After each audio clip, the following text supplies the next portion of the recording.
বাসার ছাদে গিয়ে আবার আমার চোখে পড়লো এই দুষ্টু জিনিসটা। কি আর করব বলো, আমার চোখের সামনে যা পড়ে তাই দিয়ে মন চায় কিছু একটা বানিয়ে ফেলি। আগের ক্রাফটটা তোমরা অনেক পছন্দ করেছো, আশা করি আজকেরটাও ভালো লাগে। তবে আজকে আমি আগেরটা থেকে একটু ডিফারেন্ট কিছু করব। প্রথমেই আমি বাক্সটা থেকে অপ্রয়োজনীয় জিনিসপত্র সরিয়ে নিচ্ছি। এবার আমি নিয়েছি একটা হার্ট শেপের কাগজ, এটাকে আমি বাক্সের উপর লাগিয়ে এন্টি কাটারের মাধ্যমে মাপ অনুযায়ী কেটে নিব। এখন আমি এটার উপরে মন মতো কালার করে নিব। কালারটা শুকিয়ে গেলে আমি এখানে একটা প্লাস্টিক শীট নিয়েছি, এটা আমি আমার একটা ট্রান্সপারেন্ট ফাইল থেকে নিয়েছি, গ্লো এর মাধ্যমে প্যাকেটটার মধ্যে লাগিয়ে দিব।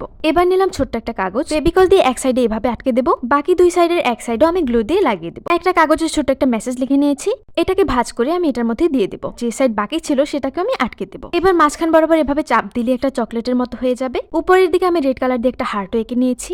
সেম ভাবে আমি মোট 15টা চকলেট বানিয়েছি। চকলেটগুলো বাক্সটার মধ্যে দিয়ে দেব। আমাদের গিফট কিন্তু রেডি। এটা তোমরা যে কারো বার্থডেতে গিফট করতে পারবা। এমন টাইপের গিফটগুলো অর্ডার করতে চাইলে ইনবক্স করতে পারো আমার বিজনেস পেজ ক্রাফটোলজিতে। আর গিফটটা কেমন লেগেছে তোমরা অবশ্যই কমেন্টে জানাবা।